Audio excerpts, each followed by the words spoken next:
अरावली पर्वतमाला न केवल भारत की बल्कि दुनिया की सबसे प्राचीन पर्वत श्रृंखलाओं में से एक है। इसका इतिहास और इसकी बनावट अपने आप में कई रहस्यों को समेटे हुए है। दोस्तों, आज के इस रहस्यमय वीडियो में मैं आपको अरावली पर्वत श्रृंखला से जुड़े कुछ प्रमुख रहस्य आपके साथ शेयर करने वाला हूँ। तो आइए दोस्तों, वीडियो की शुरुआत करते हैं।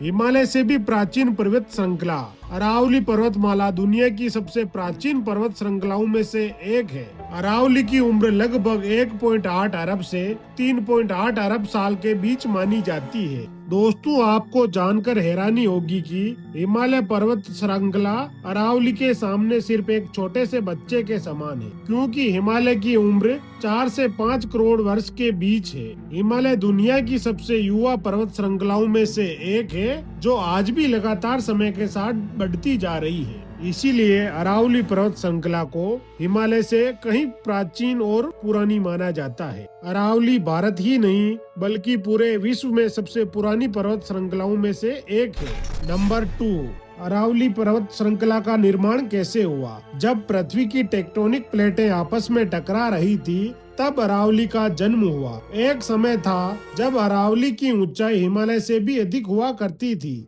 लेकिन करोड़ों वर्षों के कटाव के कारण अब यह केवल छोटी पहाड़ियों के रूप में बची हुई है। खनिज संपदाओं का जादुई भंडार। अरावली की गहराइयों में दुनिया का सबसे दुर्लभ खनिज भंडार छिपा है। उदयपुर की जावर माइंस, जहां दुनिया की सबसे प्राचीन जिंक और चांदी की खदानें हैं। दोस्तों, आपको जानकर आश्चर्य होगा कि आज से 2500 साल पहले के लोग बिना आधुनिक मशीनों के जमीन के नीचे से जस्ता निकालने की उन्नत तकनीक कैसे जानते थे। यह तकनीक यूरोप में बहुत बाद में आई थी, जबकि अरावली पर्वत श्रृंखलाओं में आज से 2500 साल पहले के लोग जमीन के नीचे से जस्ता निकाला करते थे।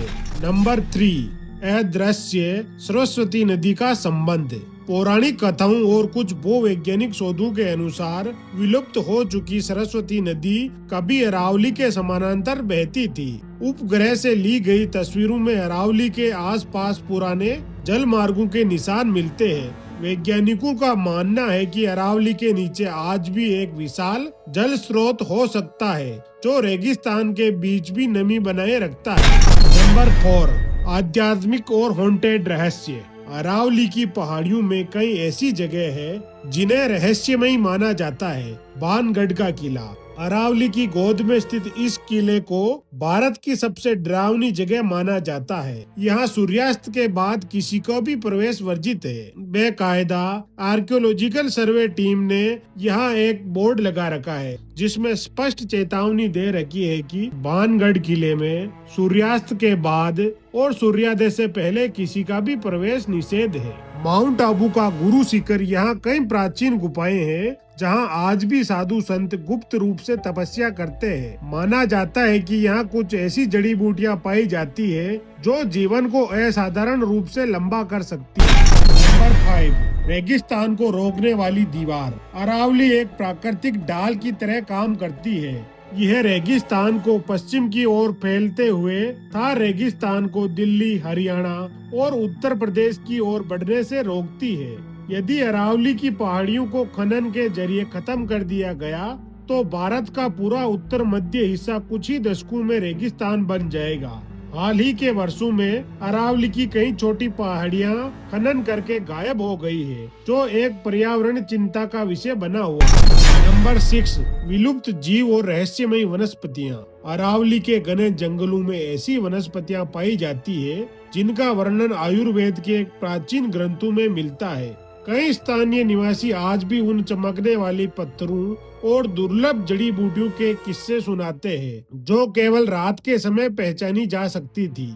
दोस्तों, आजकल भारत सरकार ने अरावली की नई परिभाषा अपडेट की है। दिसंबर 2025 के नवीनतम घटनाक्रमों के अनुसार सुप्रीम कोर्ट ने अरावली की नई परिभाषा अपडेट की है। अब केवल उन्हीं पहाड़ियों को कानूनी रूप से अरावली माना जाएगा जो धरातल से 100 मीटर या उससे अधिक ऊंची है। विशेषज्ञों का मानना है कि इससे अरावली का लगभग 90% हिस्सा कानूनी सुरक्षा से बाहर हो जाएगा, जो इसके अस्तित्व के लिए नया खतरा है। अरावली पर्वतमाला की सबसे ऊंची चोटी गुरु शिखर है, जिसकी ऊंचाई 1722 मीटर है। यह राजस्थान के माउंट आबू में स्थित है।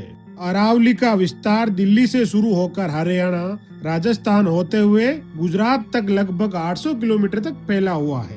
राजस्थान का सुरक्षा कवच और मरुस्थलीकरण का रहस्य। अरावली एक प्राकृतिक दीवार की तरह कार्य करती है, जो थार मरुस्थल की रेत को दिल्ली एनसीआर और भारत के अन्य उपजाऊ मैदानी इलाकों की ओर बढ़ने से रोकती है। यदि यह पर्वतमाला पूरी तरह नष्ट हो जाती है तो उत्तर भारत का एक बड़ा हिस्सा मरुस्थल में बदल सकता है।